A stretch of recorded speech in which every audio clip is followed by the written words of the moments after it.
I'm supposed to be the franchise player, and we're in here talking about practice. I mean, listen, we talking about practice. Not a game, not a game, not a game. We talking about practice. Not a game, not a game. Me. Bam, bam. Me, man. Not a game. Slap that like she scored 30. We talking about sports. I mean, what we even talking about, man? We talking about sports here. All right, big week of UFC events. We had a Wednesday and a Saturday card. It's not usual to get two events in a week, but as you know, Fight Island is something special. And we're coming to the end of it. And we'll be talking about that mainly in this episode. It's going to be Whittaker, Bobby Knuckles, and Till, the Gorilla Till. So that's to me, that's a pay-per-view quality fight, and it'll be free on ESPN for y'all. Ben, did you catch the fights? I know some people were having issues with ESPN Plus for the Davison fight. I don't know if you had any issues. Were you able to catch them? Yeah, I actually caught all the Wednesday card, and as far as Saturday, I missed a couple of fights at the beginning of the card, but I caught all the ones at the end, and it was weird how early they ended, man. It was like, man, the barbecue wasn't even done, and Joe B was already out, bro. Yeah, king of the barbecue again for you. Another weekend. Yeah, as far as Saturday, but for the Wednesday card, that Cater and Ige fight, man, damn, that lived up to be a good fight. I know a lot of people thought that Cater was gonna get the stoppage against Ige, but Ige's tough as hell, bro. I'll tell you what, he probably should have been stopped the way he looked after. With that loss, Ige stock still went up.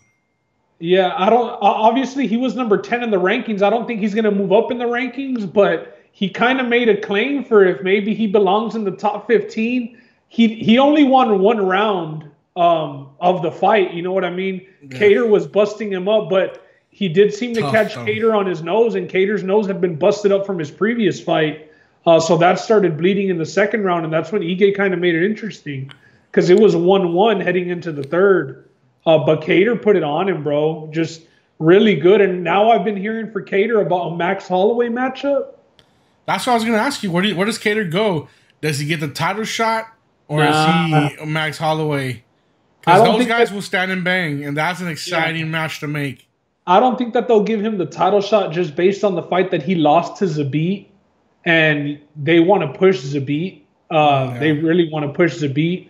So I don't know. I don't know what makes sense besides Holloway, bro. Like, who else is he gonna fight up there? So you think it's gonna be Zabit and what's his name, the Australian or the New Zealander? What's his name? The champ, Volkanovski. Yeah, Volkanovski. Put some respect on his name. Yair and Yair. And what's his name? Cater. No, but Yair's probably matched up with Zabit. No, who is he gonna fight? Because Korean Zombie's gonna fight Ortega. Right. Where does Yair go? That's a pretty deep division too, bro. Yeah. I mean, that could be a matchup for Cater as well, or they could maybe do Yair versus Holloway. That would be interesting as well. It's gonna be there's a bunch of fun matchups up there. The Zabit and Yair one was one that was scheduled and it didn't end up happening. Or maybe Cater gets his rematch in a 5-round fight against Zabit, and the winner gets a title shot. Or maybe Zabit Yair, winner gets Volkanovski off his comeback whenever he's ready, because I know he got torn up a bit. Yeah, that makes sense too, because those are a Mexican fighter who you know that they could push, and then the Russian fighter that they can also push. So that makes a lot of sense for the #1 contender fight, them two, and having Cater fight Holloway. Yeah. And then hopefully Korean Zombie and Ortega end up fighting each other. But, bro, that Lazez fight, the one that was one half of our – Cater got it done for half of the consensus parlay. But, you know, he was highly juiced. And in the other one, it was the Lazez against Al Hassan fight. That's the Judo Thunder fight. Yeah, the Judo Thunder fight, where he was a heavy favorite. And he ended up losing a decision. And it seemed like he went for broke in that first round, and the dude just ate his best shots, man. And the crazy thing was, the fight to go the distance was like plus 450, so nobody expected it to go the distance. But Lazez showed that he had a chin. I saw a lot of people said that they liked his fight style. He was kind of like fighting off the cage, throwing elbows, punching and then circling out. So he did damage, and he even worked in some takedowns. But there was moments in a lot of the first round where, I mean, those hits that Al Hassan was hitting him with put out everybody that he's been fighting, bro. Those were all first round knockout hits, but Lazzez has a chin on him. And he's on people's radar now. I mean, the people know him after that fight. Yeah, he definitely gained some fans and shit. He put me on notice. That's for damn sure. Yeah. Absolutely. Other than that, we had the Jimmy Rivera and Stamen fight. I know you were on Jimmy Rivera. Roland and I were on Stamen. It seemed like they were the exact same fighter, but Jimmy Rivera was just faster, honestly. Yeah. I feel bad for Stamen, you know, coming off with his brother and all that. A short fight notice again, but you want him to win, but Rivera was just a little too much for him. It seemed like he didn't have the X factor, Justin. Like, he doesn't have an X factor at all. Like, he's just a solid fighter all around, but when he can't take you down, when he can't work those takedowns in, it seems like he just gets outpointed, and Rivera's pretty much a point fighter. Yeah. We've seen him get in with the elite in that weight class, the, you know, top 3 guys, and he loses to all of them, but he's just a point fighter, man. So, but I mean, he got back in the win column, and the other one was Jared Flash Gordon and Fish Gold. I know Rufus Sport gets a win now. They've been without a win for a minute. Shit, without a corner. Yeah. Did you see that? Paul Felder. Paul Felder, the man, bro. Paul Felder went back there and cornered him. Mr. Do It All. All of his cornermen, I guess, tested positive for COVID, and nobody was able to corner him. So he had a female from Extreme Couture. Her name, I don't have her name, you know, I have it on the tip of my tongue, but I don't remember it. And Paul Felder went over there and hyped him up, and he won a dominant decision, 30-26 on 2 of the judges' scorecards. I had Fish Gold also for the contest, and then after he missed weight on Friday, I texted Joe and I was like, hey, I want to take Gordon, even though he didn't have a corner. But this dude Fish Gold missed weight by a couple of pounds, man, and it wasn't a good performance for him, bro. He got it put on him. Hey, you know what I noticed this weekend was people like Amanda Ribas. She was in the crowd this time. So what they did is the people who tested for the fights and were cleared, were still in the arena, the vacationing. Vacationing. They were allowed to be in the fight since they're clear. Yeah. That's why Peter Yan's been there still, you know, and Uriah Faber, who was cornering alpha male fighter, that's why he was seen in that picture with Peter Yan that has Aljamain and Peter Yan going back and forth. But before we talk about that, what about Kevin Gastelum, bro? You know, that's not his best performance. He apologized afterwards. That's a lack for words. Well, I don't want to poop on him because that's my guy, you know? Yeah, but it was very lackadaisical. Very lackadaisical. Didn't even try to get out of that sub. Nothing. Just let it happen. And you know what was weird is I was hyping him pre-fight because the guy came in looking like he was in the best shape of his life. But he didn't even land a strike. No, Jack Hermanson joined like an elite list of guys who had won fights without getting a strike landed on him. And it was like Conor McGregor with that one-hitter quitter on Aldo and several other elite people, bro. But that was ridiculous. We said Hermanson by sub. Too big. We said Hermanson by sub, but I didn't think a knee bar. Yeah. Never in my mind did I think that. I know we saw one in the women's fight with Lipsky where she twerked that girl's leg in ways that they're not supposed to bend. Bro. It's on our Facebook, man. It's nasty. Yeah. You posted a picture of it on our Facebook. That's just nasty. But Gastelum's wasn't even that bad. But bro, he reversed the takedown and landed on top of Hermanson, and then proceeded to mess around in his guard. I know that, and what a nice reversal because he was about to be on his back. Yeah, he was about to be tripped. But once you reverse it, you would think that he'd want to get up. And that's why he posted and said, you know, I'm embarrassed. He put that he was embarrassed. And he apologized to his coaches and his family. Yeah. And it was, man, I never saw that coming. All that training to lose that way, that's not his style. Yeah, and here's the thing. I'm already just, you know, middleweights, they're just too big for him. That's what that size. He needs to go to welterweight. He needs to make that cut back, lower his body weight, his walking around weight, so he can make that cut healthily and get back to where he started at welter. Because he's a good size for welter. The crazy thing is, though, how can off of this fight, though, can we really say that? Like, Not, what? no, I get what you're saying because he didn't get dominated, but I saw enough when I saw Weidman do that to him, and I saw what Teal was able to do to him. Yeah, he gets bullied. He gets bullied because he's small. He's really and a that's welter. what He's was just happening. a thick boy, you know. That's what was happening. He was getting taken down. He was getting taken down, but he reversed it. Who did you shout out? Brendan Schaub, because I called him a thick boy. You know, he has that thick boy club. No, we can't be shouting out Brendan Schaub on this. I like that guy. He's funny, man. He's not a friend of the podcast. But anyway, hey, big news, right? Izzy against Paulo Costa. That is not signed and is not official, though. They said because Izzy was asleep, but Costa's part is signed, but Izzy was asleep. I guess they're on different time zones, Yeah, and he was different sides of the world. But it's been getting posted that they're going to headline that September card, right? The one that belonged to Khabib and Gaethje, you know, with an unfortunate situation with Khabib, they're looking for a replacement, and they have said, at least on the Costa side, this is the fight. Dana, I'm just waiting for Dana's confirmation. You know, I hate to get all hyped. We know this is a fight. The question is, the fight to make. Date.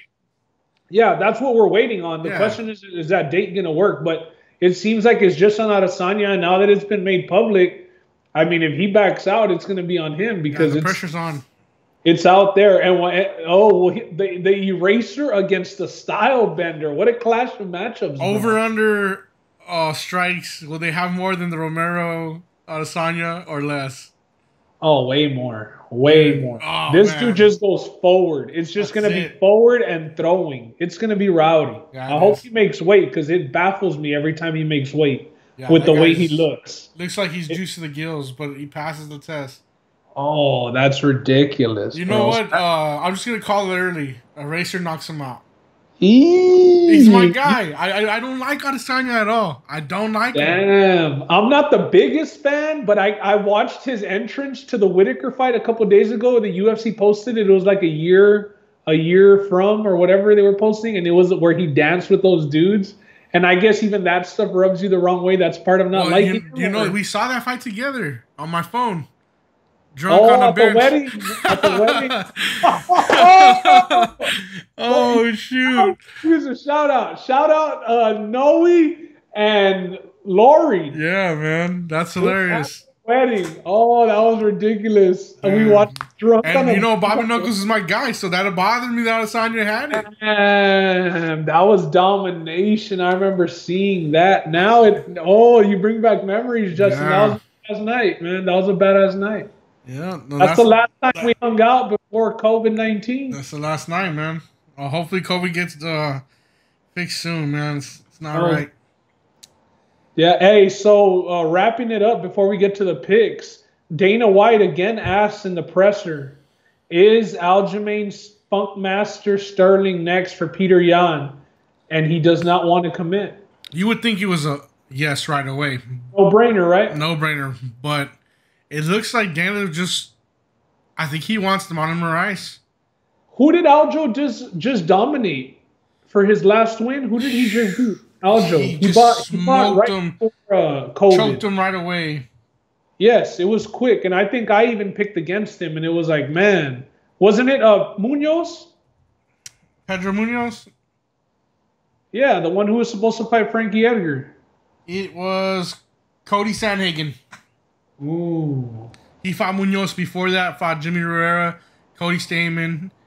His last loss is to Marlon Moraes, that nasty knockout to the head. And that's the only logical person that you got to think gets the title shot because he beat Aldo but got treated like he lost to Aldo by them giving Aldo the title shot after losing the fight technically, by the judges' scorecards. So is it kind of like, hey, Moraes, hold on, let me make this money, and you got next. Let me just fantasy book here. This is gonna be a little surprise for you. You know who I think is a possibility for this fight? I want to hear this because I don't have anybody else on the radar. Deiveson Figueiredo. No, he's a big 125er. He's a big 125er, and the way he handled Joseph Benavidez. That would be a little money fight, a little champ versus champ fight to make it happen. Catch weight fight would be nice, or at 135. because that guy can make 135 no problem. I mean, he's a big guy for at 125. He is, but that he just won the title, and yes, he won it in dominating fashion. Yeah. You know, what's really there at 125? I found out he was a hairstylist before he was a fighter, bro. I didn't know that. I found that out today. He was a hairstylist, and that's why he has that bleached hair. Well, props to Dana. He said he's not getting rid of the 125 division. Well, I don't think he can now that he has a finisher there. He's excited about that. Yeah. Is it a guy that can main event a pay-per-view? Nah. I'm not paying $64.99 or whatever it is to watch Davison. To watch Figueiredo fight. But if he's on the co-main or Pantoja. On the co-main, I'll pay. Right? You get 2 5-round fights, even though his fights don't last 5 rounds. Dude, he dominated Joe B. It was like, hey, bro, I didn't headbutt you. It was your fault. Now go to sleep. Hey, Joseph Benavidez, as much as I like him, the guy just cannot get it done in the title fight. I don't know if he just tenses up or it's the dance is too big for him. The stage is too big for him, but God, it hurts. I thought he was going to retire. No, and he's not. Like, no, he's like, no, I'm a better fighter than that. I need to finish the right way. And it's like, bro, come on, man. You know, the thing is, he looks good against other fighters. I'm okay with him not retiring. But they're not going to give him a 3rd fight, bro. Even then, he can still be at the top of his division. He's still too good. But what's he going to be fighting for if he's not fighting for a title at his age? Money? I guess. He seems like a guy who knows what to do with his money. Even though he doesn't get paid much, I would think that those lower weight classes don't get paid. I've been waiting to see the results of who got paid what for that fight. Still haven't seen... If Jan had like a quick fight against Aldo and he didn't really take that much damage, I could see them with the fight that Figueiredo had, maybe trying to do another pay-per-view. Like if Izzy wasn't to sign, I could see them doing something like that to trying to save a card to put a pay-per-view on there. Because John Jones is out of the picture. The heavyweight one's about to happen. They might as well strip John Jones. He ain't coming back. Yeah, he might not. Usman's not going to turn around and fight again in September. So if they don't get a title fight because all pay-per-views have to be for title fights, or are they just not going to have a pay-per-view that month? Are you creating a BMF belt? Are they going to put something together like Davidson Figueiredo against Peter Yan? They might. There's also the women division. Long shot. There is the one, but Amanda Nunes is out and she has 2 of the titles. Well, speaking of Nunes, did you see what came out on the Schmo show this week? The Schmo. You know I gotta watch the Schmo. So I'm watching the Schmo. He has Dana on, and he lets Dana know, did you see the Brazilian newspaper? Amanda's out in Brazil. No, she's not in Brazil, but she's talking to the Brazilians, saying she's ready to retire. She's done it all. It sounds like. And Dana's like, Dana said, I can't believe it, because normally when someone says they're ready to retire, I push them into retirement because it's time to go. Yeah. But he said it's the opposite with her. She's not ready. She's got so much still left in the tank. Because she does. She clearly does. But if she just wants to walk away on top because there's no threats anymore, like why even nothing for her? Because she does cut a lot of weight, right? Well, she cuts. But make 35. Yeah, she cuts a lot. It's not the easiest cut at 135 anymore because she's made her body bigger for 145. There's nobody to fight at 145, and like that's not really a weight class. There's not even a top 10 ranking because there's like 4 chicks in that weight. I mean, the only name left for that class is Megan Anderson, just because it's a name, not because she's worthy. Right. And she's a name like because of Twitter and Instagram, not because of Twitch and all that. Yeah. Let's not talk about Twitch, but yeah. Why do you say That's that? not for live if you remember that situation. I don't remember. I think you'll remember later. It'll hit you. All right. Well, that wraps it up. Well, that's it for this weekend's fights, but we got some special guests coming in, and we're going to talk about Bobby Knuckles and Darren Till, the Gorilla. Yeah, we got to go. All right, as I mentioned before, we're going to be doing some picks for the week.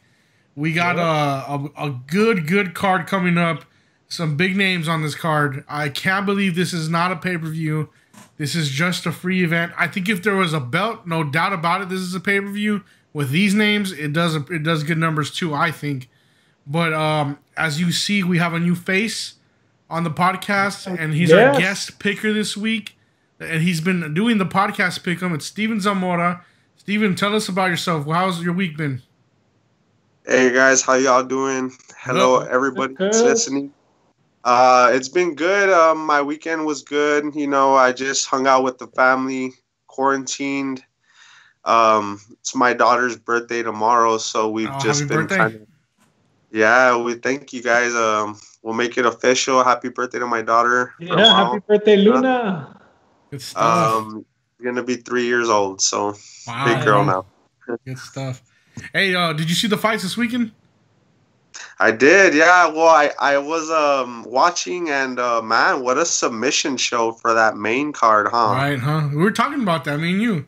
Crazy. Yeah, some crazy submissions. I mean, some high level grappling, obviously. You know, I know for some people it's kind of you know, like a different language when it hits the ground, but some of those submissions were very impressive, and some of those fighters have some really lethal submissions from different angles on the ground. So the knee bars, right, Cuz? Yeah, those knee bars, and I mean, even that RNC at the end, the rear naked choke. Wow, that crank on it was unbelievable, man. He went to sleep. He didn't tap. At least he didn't tap.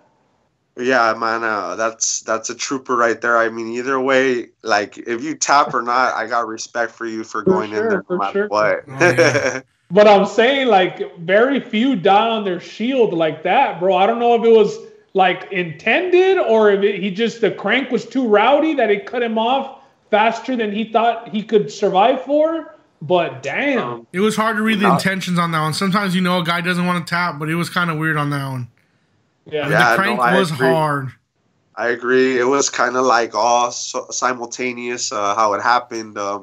Right when you see you know, Benavidez getting ready to tap is like when that crank comes in extra hard and that extra torque kicked in. So he might have just lost it right before he was going to tap. And Benavidez had already gotten off of several of his choke attempts. Just pilling him. It was crazy, man. But and they looked like they were deep. If Rogan was on the call, he would have for sure been, that's deep. That's deep. Hey, you know what? Let me ask you, did Mark Goddard take too long to call that one? Was that too late of a stoppage? Nah. I mean, he was honestly, I mean, honestly, no. Sometimes, you know, like you do see it fast. I mean, this was like 1 second. So, I mean, it was quick as far as the oxygen to the brain and the blood flow to the brain goes. Like he didn't take long at all. As a professional, I thought he did act quick enough in my point. But like you said, it was simultaneous, cuz like it happened quick. You know? Yeah, it did. Yeah, it did. As soon as you can catch that crank, you know, when you see him just torque it, it looked like he was getting ready to process tapping. You know, yeah, it looked like it. I gotta look back. Out, man. Shoot, it was hard for me to watch that one again. My guy got whooped on. Yeah, man, I have to give some kudos to the winner. Obviously, that was a huge pull out of submission grappling right there. You know, it was just nonstop attempts, and you know, maybe that was enough to put a little wear on the muscle endurance of Benavidez, and he was no longer able to escape. The other thing is, they were on the ground because he dropped him. You know what I mean? So Benavidez was also rattled while trying to defend all of that. And this dude, even though, like, instead of, like, ground and pounding, he nonstop attempts. Yeah. So it was good pressure. It reminded me of what Triple C does. Like, when he gets a guy down, he goes quick for the finish because those smaller guys, you're fast, and the ref tends to call it a little faster because, like, Triple C got those 11 punches in who knows how many seconds on Cruz, and the ref called it, even though we saw Aldo get his ass whooped, you know, like, and the ref let him, you know. That was too rough, man. So yeah, that was jumps on it. He turtle showed up. That shouldn't have been that way. Yeah, that was pretty lethal on the Aldo call. I have to give it up to the ref. I mean, that was a bit too late. You know, no pun intended, but I mean, hey, you know, once a guy is balled up and bleeding on the ground, you know, and he's no longer defending himself, that's just your cue, bro. You step in and you stop that. I agree, man. All right, well, it was good having you on this week for this picks. Let's get them done. I know we tried to have you on last week, a little technical difficulties, but this week we're getting it done, Steven. We're set. Ben, Let's start it off. So we're going to go to the women's strawweight division. And we're going to go with Carla, the Cookie Monster Esparza. She comes in with a 16-6 record, and she's fighting Marina Rodriguez with a 12-0-2 record. Now, Marina Rodriguez is a -170 favorite. The comeback on Esparza, +135. As soon as I saw that, I was like, damn, the former champ, tough winner, Esparza, an underdog to a girl that has 4 UFC fights and 2 of them are draws. I thought that was pretty strange. So and then I went and looked into it a bit, and I was like, they both fought Calvillo. Yeah, they both fought Calvillo.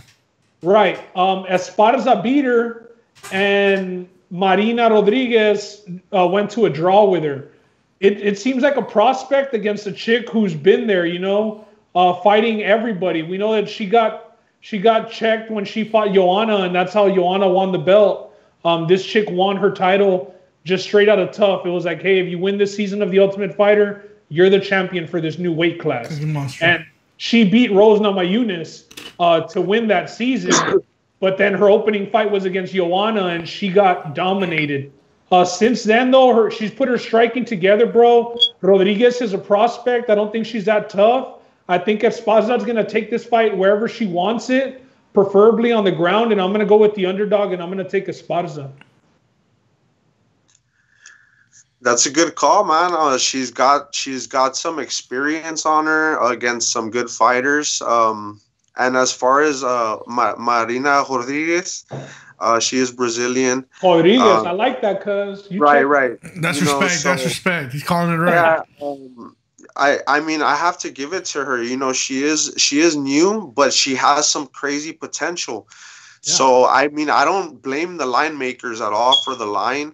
It is kind of a difficult line to make in the first place because this is kind of a newcomer and you don't have a whole lot of experience versus someone who has experience in the UFC a lot. I just want to go out and say, you know what? I'm gonna go with Rodriguez here. I think she's gonna put her striking out there and show us something new today, or come this weekend on the fight card. I got her winning. I'm gonna say she's gonna outstrike her, and if it does go all around, let's just hope she can hold her own because I know that Esparza does have a very well-rounded game. Yeah, you got her point fighting to a decision. Either that or she might just be too much for Esparza. As far as like if she can stun her, she might put some heat on him. I think. Touching her, I think if it's standing up, I agree with you that Rodriguez is a better striker. So if the majority of the fight does take place standing up, I could see her edging out the decision. I just think Esparza's experience and it is going to play the bigger part. So it's a huge factor. Yeah, Justin, you're the tiebreaker. Who you got? I'm gonna go Rodriguez. Reason being, she's fought Tecia Torres. Tecia Torres is a lot like Esparza, wrestler mainly. And when they both fought Calvillo did do the draw with her, but it's because they're both stand-up fighters.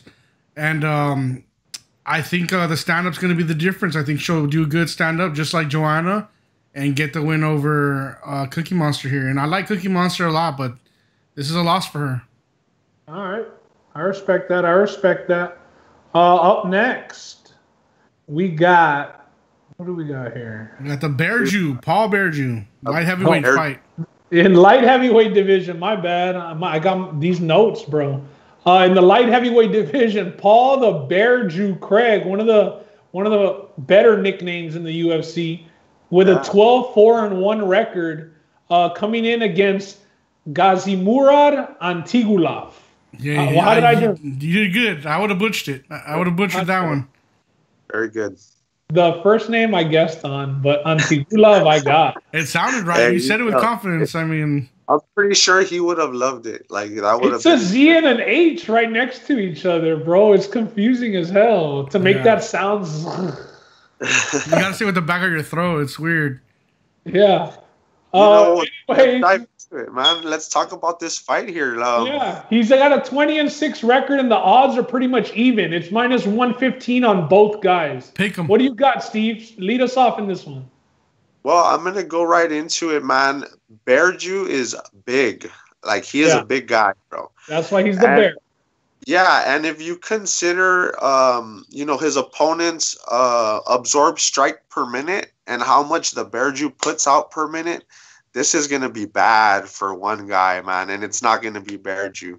I think Bearju is going to take this, bro. I think he's going to get a win here, simply because it's going to be one of those fights where he should just be going in here bullying this guy, putting his weight on him, pounding on him, making him do as he has already proven and absorb those strikes, and just ride it out. And maybe he'll get lucky, get a big shot and get some ground and pound knockout, or maybe he'll want to stand. But I just think the size and the strikes going out per minute is too much for his opponent to handle here. Yeah, I was very analytical. I agree with you too. I think the size is going to be the biggest difference. One thing about both of these guys, the Bearju's got 12 wins, 11 are by sub. So he just powers guys on the ground, you know what I mean, and gets in his chokes. Antigulov though, shit, his wins.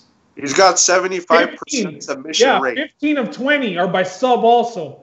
I think that, like you talked about Paul Gregg's output and his size, that's going to be key. I think if it's a stand-up fight, which I think even though Paul Craig has 10 of 11 subs, he's going to want to keep this one standing just because he's a way bigger guy. And this other dude, he doesn't have much if it's not on the ground. All his losses are by KO as well.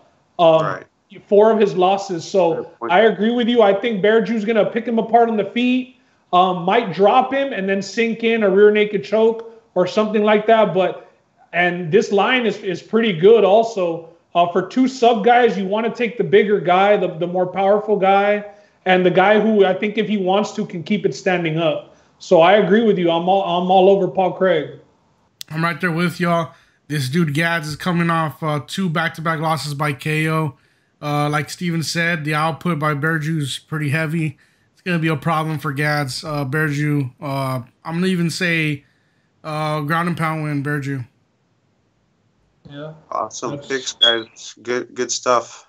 All right, next up, heavyweight division. This is interesting. Fabricio Valcavallo Verdum with a 23-9-1 record, fighting a guy making his heavyweight debut and coming out of retirement. The Warhorse versus the Mauler. 2 for 1. Alexander the Mauler Gustafsson with an 18-8 record, and he comes in as a 3.5 to 1 favorite, bro. Heavy favorite. Wow. It is a heavyweight debut. Minus 345. The comeback on Verdum plus 260. Let me break it down. Verdum, 42 years old.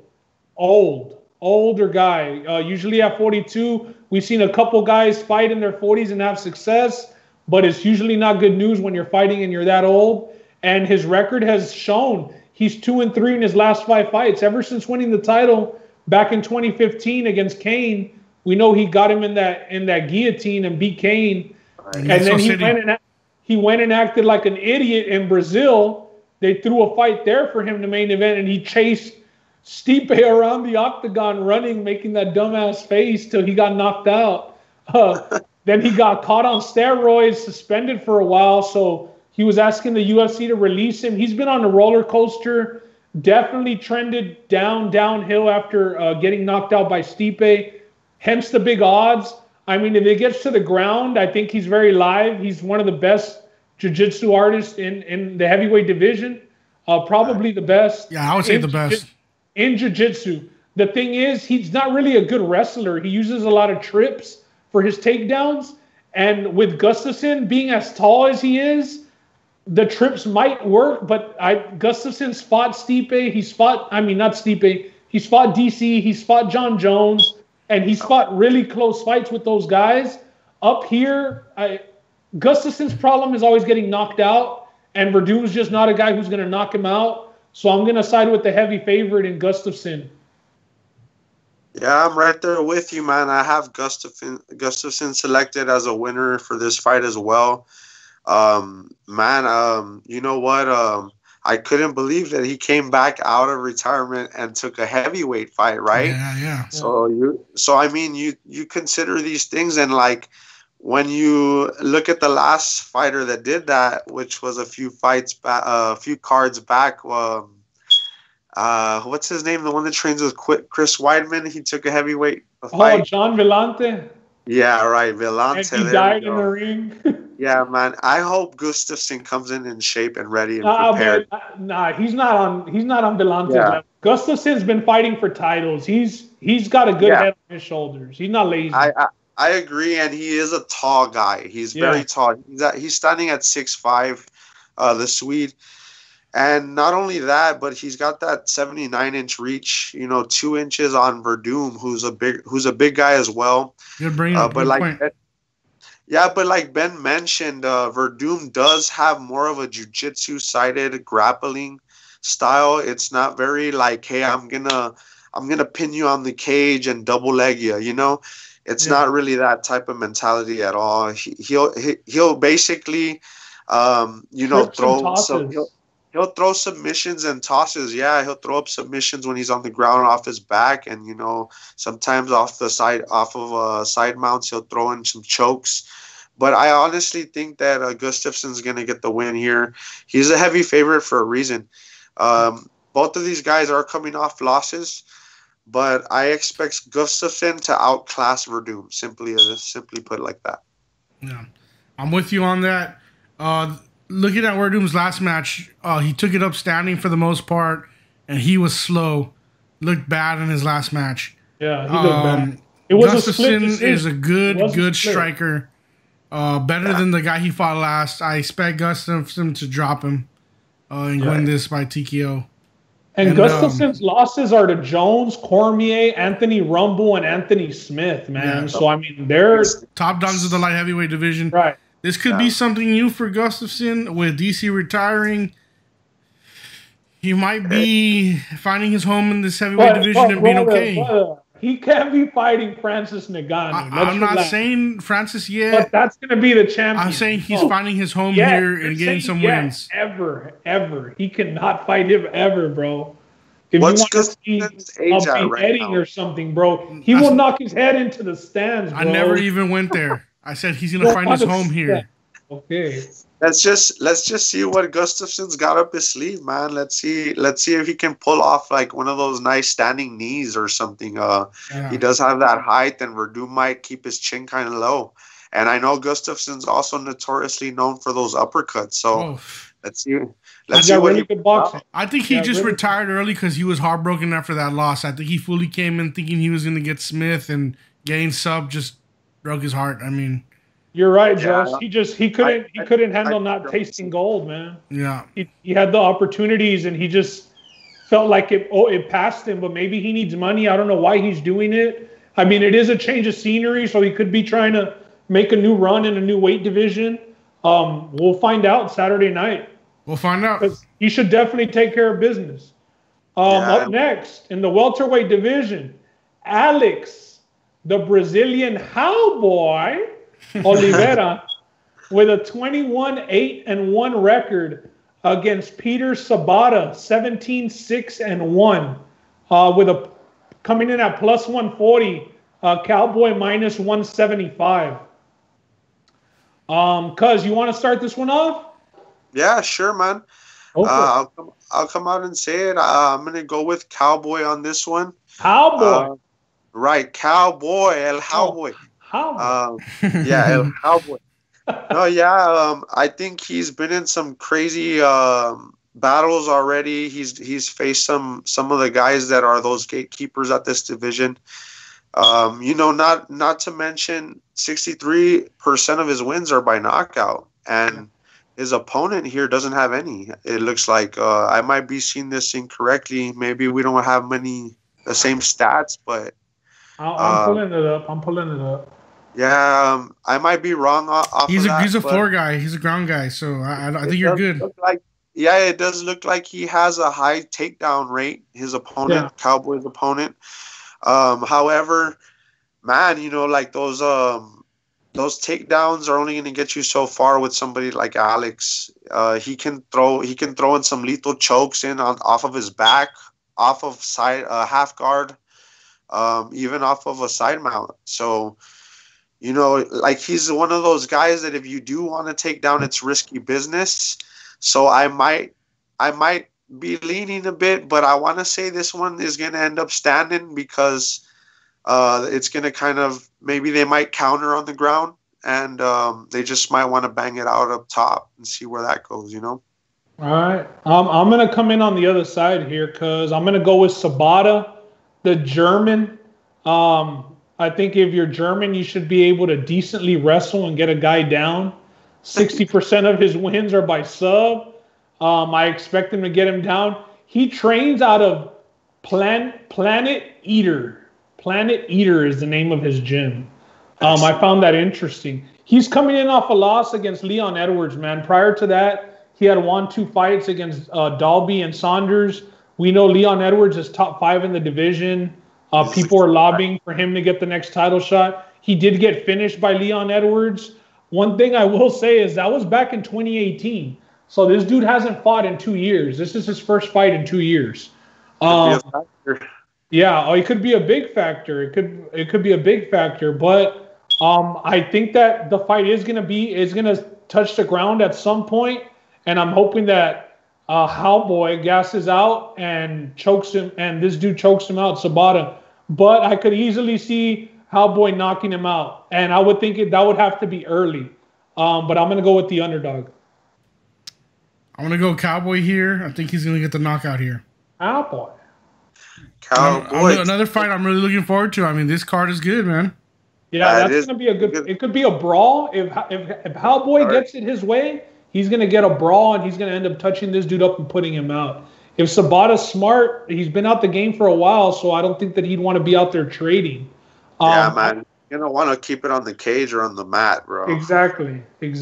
But Howboy's the bigger guy, so it's going to be interesting if he's able to get him down. He better get creative with some trips or some shit. He's got some great jiu-jitsu, so let's hope he can work those sweeps and get on his feet. As far as my pick goes, I'm hoping I can advance on that pick'em contest. Yeah. All right, well, up next in the light heavyweight division, we got a battle of the legends right here. I'm going to take you all back when I start reading you the history of this. This is the legendary fight right here. Mauricio Shogun Hua with a 26-11-1 record against Antonio Minitaro Rogerio Noguera. The Noguera brother with a 23-9 record. He's a plus 150 underdog against Shogun. These two guys fought in 2005 back in Pride. Shogun beat him in the second round of the 2005 Grand Prix. Shogun went through Rampage in the first round, Noguera in the second round, Overeem in the third round, and we're talking about Overeem when he was juiced to the gills back in 2005. Guys, this was Pride back in the day. This was some heavy stuff. And if you're into MMA, you need to look this up if you don't know about it. Good fights. We're talking about bangers. And then he beat Ricardo Arona in the championship and won the Pride championship. After that, we know the UFC bought out Pride, so they merged with the UFC. And he fought Forrest Griffin in his debut, and Forrest Griffin actually beat him, Shogun.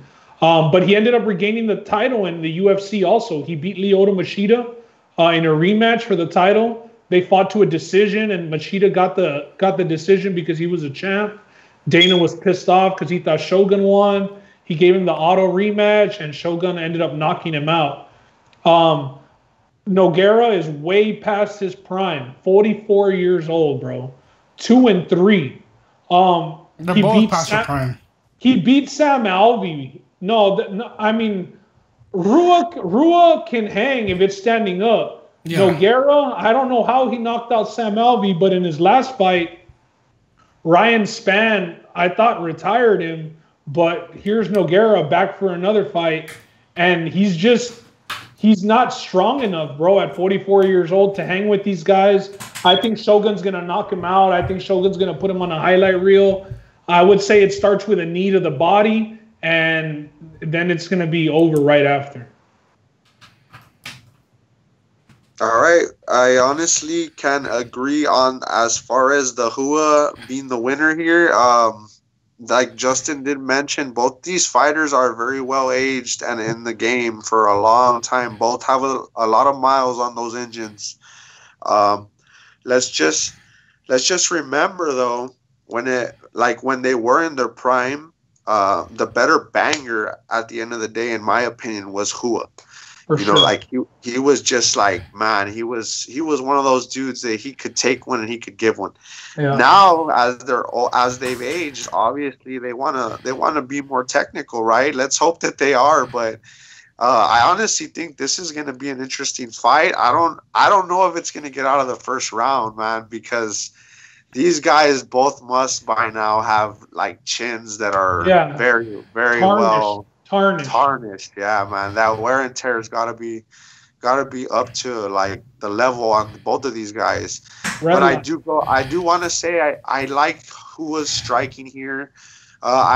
He's always had that I'm gonna check your leg kick and touch you right after you throw it type of, and I know where your leg's gonna be after you throw it type of mentality. So as soon as you see Nogueira pulling back a kick, you're going to see Hua just throwing that leg because he knows where it's going to be. And he's done this for a long time, and he's one of those guys he's one of those fighters that's mastered it. I've taken notes off of this guy's leg kick game.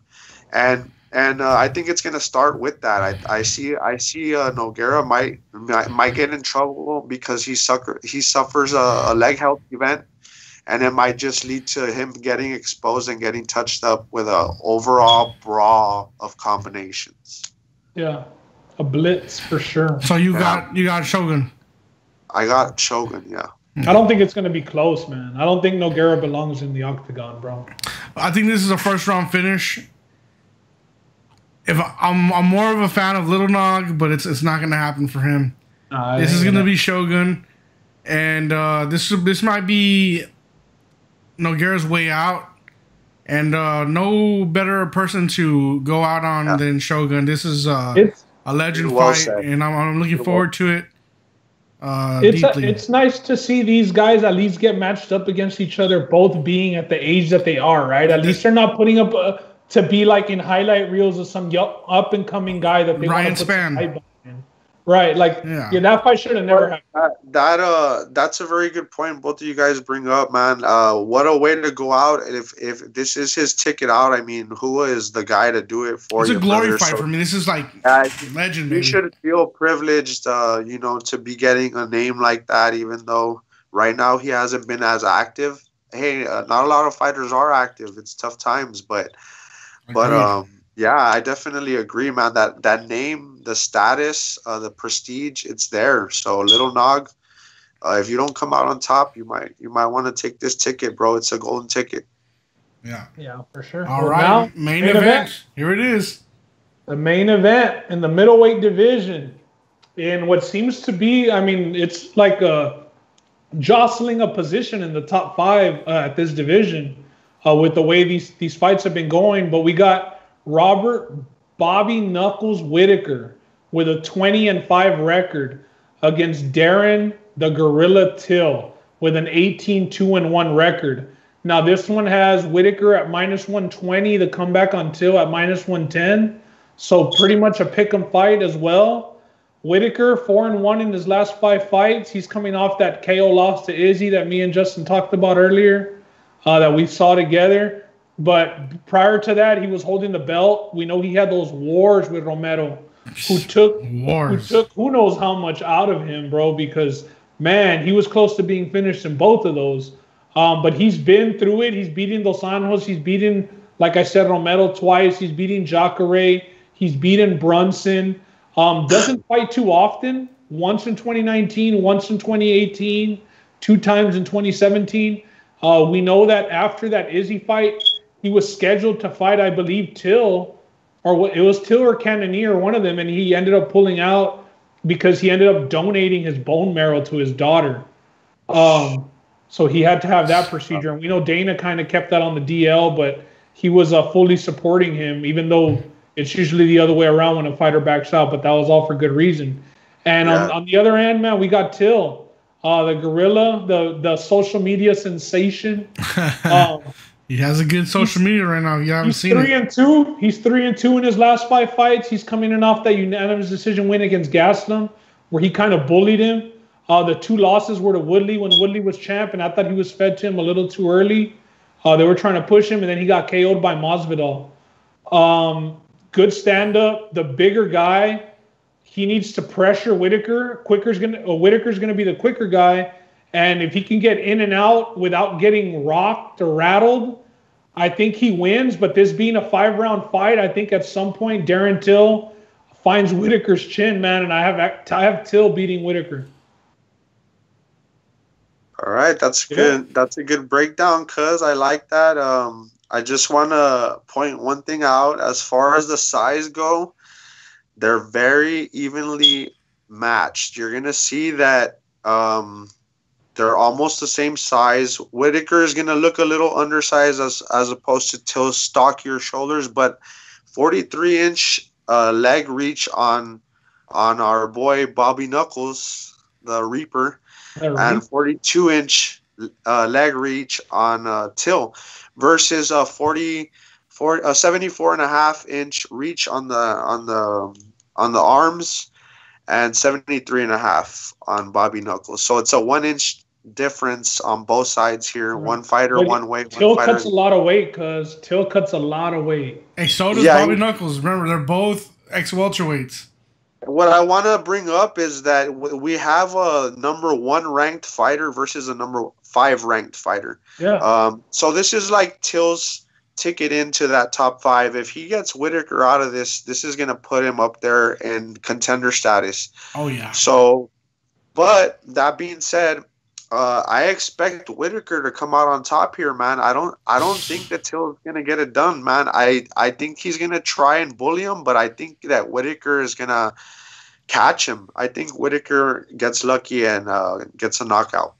Yeah. Not lucky, but you know how they say there's no luck in this game. But I just want to say he's gonna get a knockout. He catches him. Yeah, he's gonna catch him. And Till has been caught. I mean, Masvidal caught him with like a switch stance punch, and he put him out. Yeah, so he did. How much that did to his chin. And like you said, one of your points was he cuts a lot of weight. Yeah. So I just want to bring up to a lot of you some of the insight that I can bring to the table here. The more water weight you cut for a fight, the less chin you got. So that could be another factor for Till, and that could explain why Masvidal was able to put him out. I mean, Masvidal's a hell of a fighter. Let's give him that. But sure. Man, Usman was able to absorb those strikes, and that was like Masvidal 2.0. I was surprised to see that Usman got an 180-day ban after that fight, because it didn't seem like he took much. I thought he dominated. Yeah, but man. He broke his nose. It did look like some of those body kicks were brutal, man. I mean, Jesus. I honestly was surprised at how Usman was just coming forward out of some of those combinations that Masvidal was hitting him with. Usman's tough. But Usman is a tough guy, man. That guy is tough as nails. And have they given Masvidal a full camp? Hey, man, it might have been a more entertaining fight.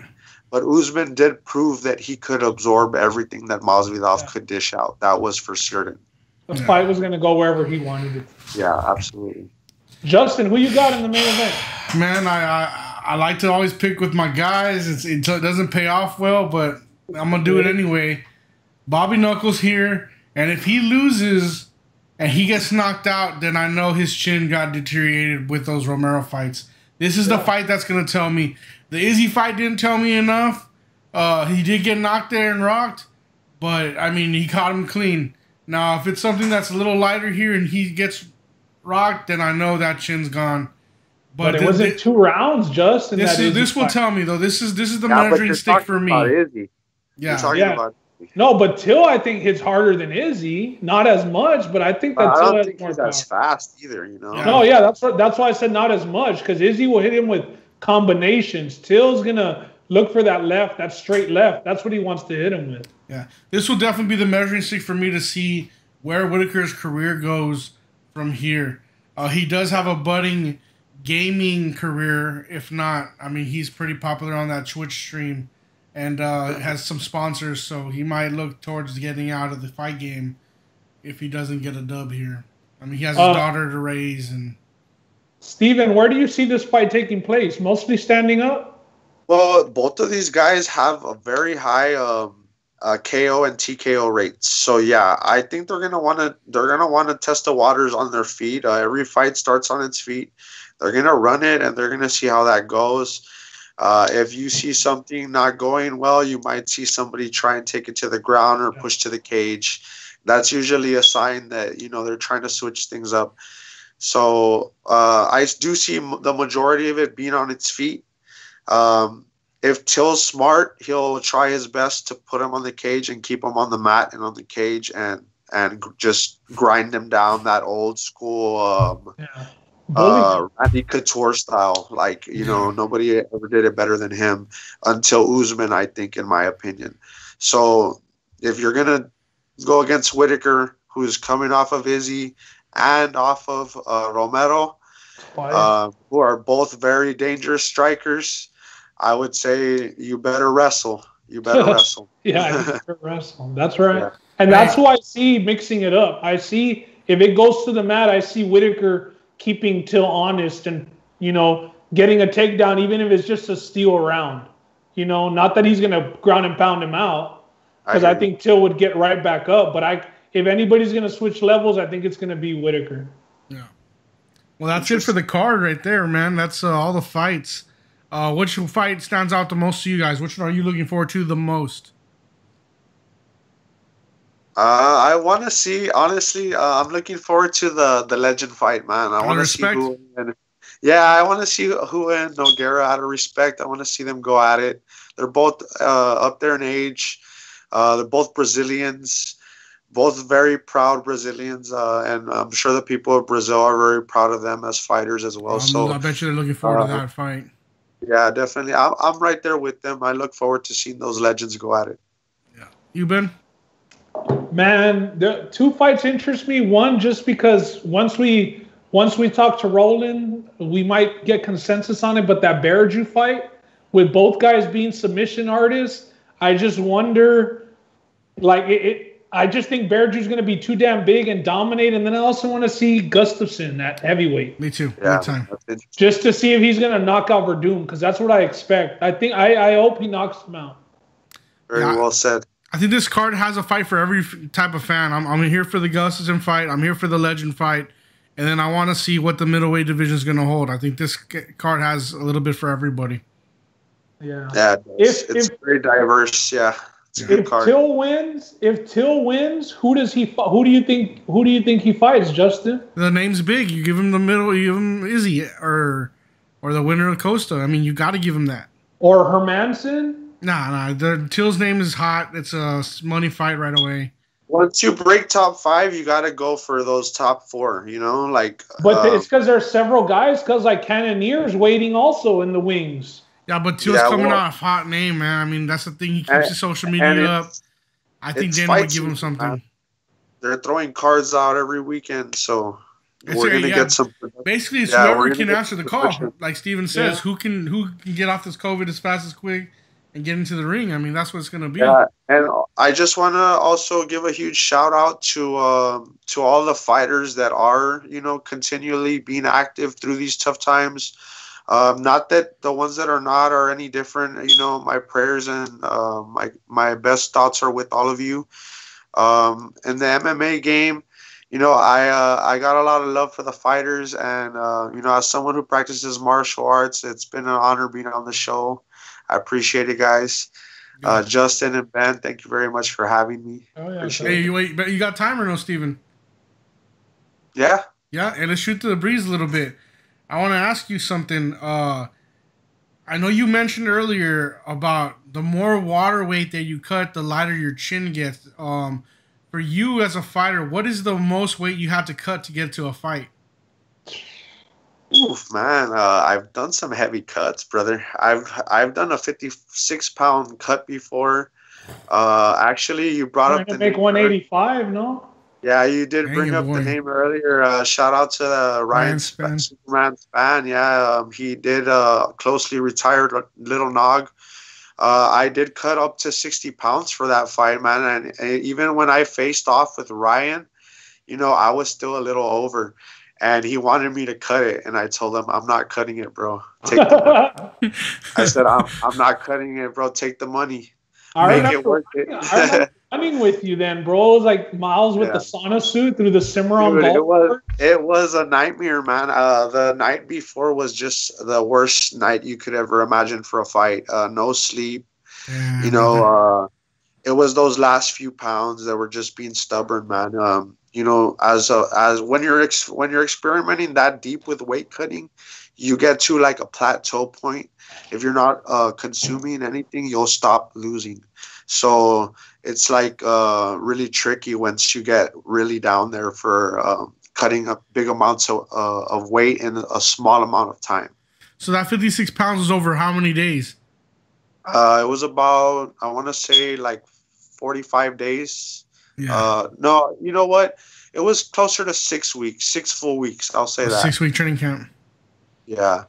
Hey, cuz. What's up? And that's interesting because even Spann now is at 205. Yeah. Yeah, man. We fought at 185, and he moved up, and he is looking hella good, man. He's one to look out for at 205. A guy who he even went on the Contender Series and lost, and then he went back on and got a quick guillotine. So yeah, he's definitely a hotter prospect. Hey, do you want the rematch? Do you want the rematch though? Hey man, if I ever get back to the big show, I don't ever think I'll be that heavy again, to be honest. Yeah. But if for any reason he ever found himself at 185 and I found myself back up at 185, if it was down the line, I would love to, man. He's the type of guy that I would love to face, bro. He's a man of God. He's a good fighter. Great guy. Shit, but even that's the type of talent. Like, you want to face the best guys if you want to test yourself. Yeah, absolutely. I mean, not everybody's going to win every fight. So, I mean, it's still the test that you want. You don't want to be cupcaking it around and shit. Nah, man. You can pad your record all you want, but once you get to the show, you're gonna get exposed, man. So I never had that mindset. I always just, whoever's name came up, hey, well, it was meant to be. Let's do this, Yeah. And I have fought in some good fighters. Because they weren't even because your fights weren't always the best matchups. Like, it's not like you could pick like, oh, who am I gonna be able to fight my style with? It was kind of like, shit, I need to fight. There's not many guys fighting right now. It was kind of when MMA was starting in the Valley. There's not many. When you fought like Andrew Garza, right?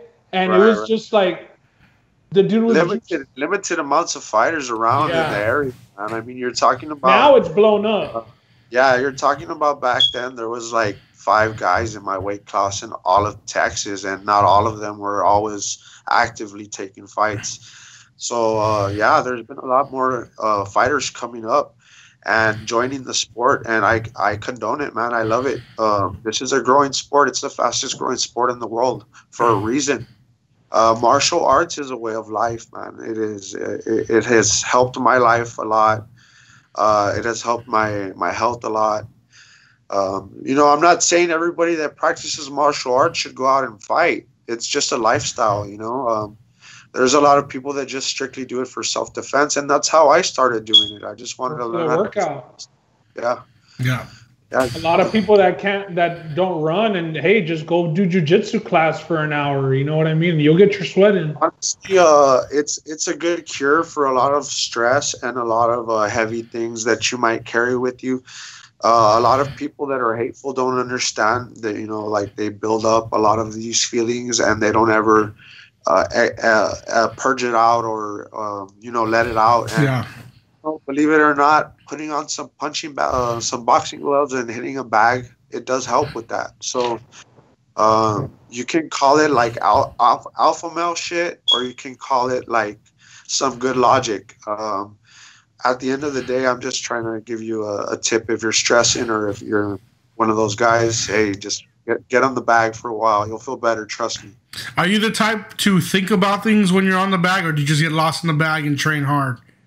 Nah, man, you just want to flow, bro. You just want to try and flow. Yeah, you just want to try and flow, and it's the same that you want to do in the ring. You just want to flow. I'll print out whoever pissed me off's picture and put it on the bag. Hey, another thing I want to talk about, since we are both looking forward to this legend fight. Back in the day, talking about 05, 07, were you more Pride or were you UFC? Always UFC. I was more UFC, honestly, but as I have learned more of Pride as I was watching it, man, dude, it was savage, bro. The rules were definitely better over there. Yeah, it was savage. You could do whatever. Yeah. I mean, you're talking about the Fight League, guys. Like, this was the Fight League. That's like Before Fight Club. There was UFC.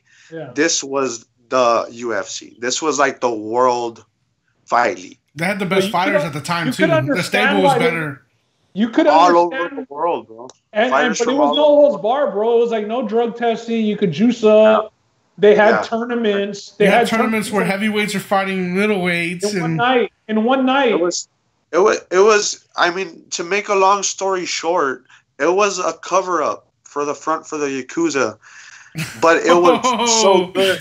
But it was so good at what it was that it became so famous, and they got fighters that were so crazy like that the name just blew up, man. Like, who would have ever thought, right? But yeah, dude, you can see why that can't be put on TV, like soccer kicks and knees to the head on the ground. Yeah, exactly. Yeah. So now in the UFC, it's more regulated and it's more mainstream, and that's what you want, basically. You don't want guys out here killing themselves. You know what I mean? Right. It's a sport. It's good. It's supposed to be good sport. That's what the refs are there for. They got to know when to step in, and some of them. You know, like they get under the gun, bro. Like they take a lot of fire, bro. But it's because of good reason. It's because they're playing with these lines. You know what I mean? Yeah. Mm-hmm. People don't. It's a hard job. It's a hard job. Don't want to see it go over the line. Because also, but then people think like the worst thing you can do as a ref is stop a fight too soon, right? Yeah. Well, I mean, it's like a two-way street here. If you're getting multiple people telling you, "Hey, man, it was a good stoppage," then you should listen to your cornerman.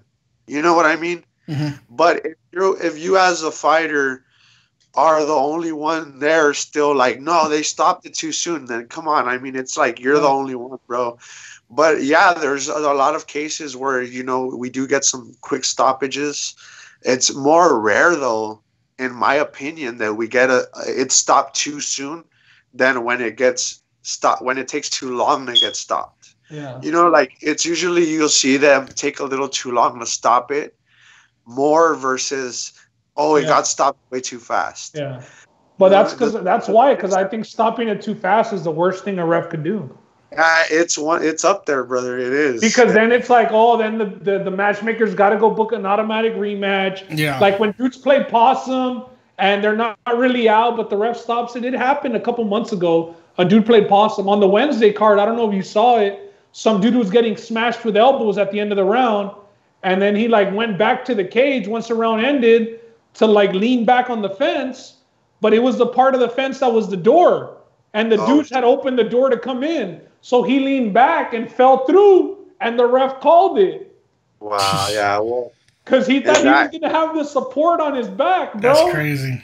I honestly had no idea this happened, and just hearing it now on the air is crazy. Damn, wow. Yeah. I mean, the guy himself didn't dispute it because the elbows were gotcha. I'm talking about right on the dome, but he moved back to like get on the cage while they brought his stool in. But that's where the door was, so he fell outside of the ring. Yeah, and then he hopped right back in real quick, but the ref called it. Wow. Honestly, as far as the rules go, I don't know if there's anything backing up the ref's choice there, or if he just acted instinctively. Well, once the fight's over, it's over, yeah.